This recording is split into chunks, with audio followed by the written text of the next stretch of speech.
بسم اللہ الرحمن الرحیم۔ حضور اقدس صلی اللہ علیہ وسلم کے جد امجد حضرت ابراہیم خلیل اللہ علیہ السلام نے کس قدر قربانی پیش کی۔ ایسے گھرانے میں آنکھیں کھولیں جو بت ساز، بت فروش اور بت پرست بھی تھا۔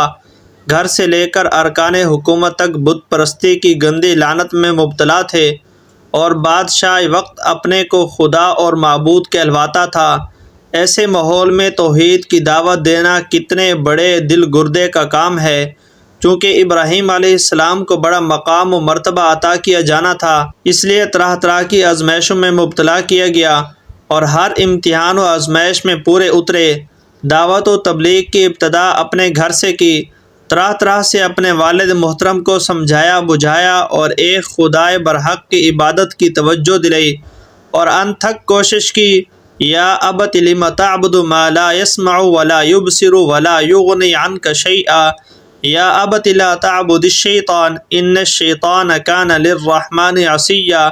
اے میرے ابو جان، آپ کیوں ایسی چیزوں کی پرستش کرتے ہیں جو نہ سنتے ہیں، نہ دیکھتے ہیں، اور نہ ہی آپ کے کسی کام آ سکتے ہیں۔ اے ابو جان، شیطان کی پوجا نہ کیجیے، شیطان تو رحمان کا نافرمان ہے۔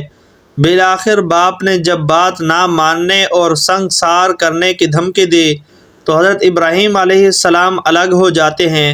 اسی توحید کی دعوت کے نتیجہ میں پورا گھرانہ بلکہ پورا شہر اور ملک ان کا دشمن ہو جاتا ہے، اور بادشاہ وقت نمرود اللہ کے خلیل کو آگ میں ڈال دیتا ہے۔ اللہ تعالی حفاظت فرماتے ہیں، پھر 90 سال کی عمر ہو جاتی ہے اور کوئی اولاد نہیں ہوتی، تو اللہ سے بڑی دعائیں کرتے ہیں کہ پروردگار عالم نیک اور صالح اولاد عطا فرما۔ اللہ تعالیٰ بڑھاپے میں اسماعیل علیہ السلام عطا فرماتے ہیں۔ حکم ہوتا ہے کہ ملک شام سے لے جا کر بیوی اور بچے کو بے آب و گیاہ اور چٹیل میدان میں چھوڑ دو۔ کتنی بڑی قربانی ہے کہ بڑھاپے میں ایک لڑکا ہو جس سے دل بہلاتے، مگر حکم خداوندی کے آگے سر تسلیم خم کرتے ہوئے بے آب و گیاہ میدان سرزمین مکہ میں لے جا کر چھوڑ دیتے ہیں۔ پھر جب حضرت سیدنا اسماعیل علیہ السلام چلنے پھرنے کے قابل ہوتے ہیں تو اللہ کی طرف سے حکم ہوتا ہے کہ اپنے لخت جگر اور نور نظر کو میری راہ میں قربان کر دو۔ حضرت ابراہیم علیہ السلام نے اسماعیل علیہ السلام کے گلے پر چھری چلا دی۔ اللہ تعالیٰ کو محض امتحان لینا منظور تھا۔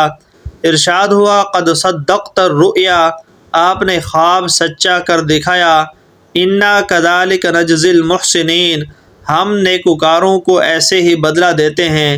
حضرت ابراہیم علیہ السلام سارے امتحان میں مکمل کامیاب ہوئے۔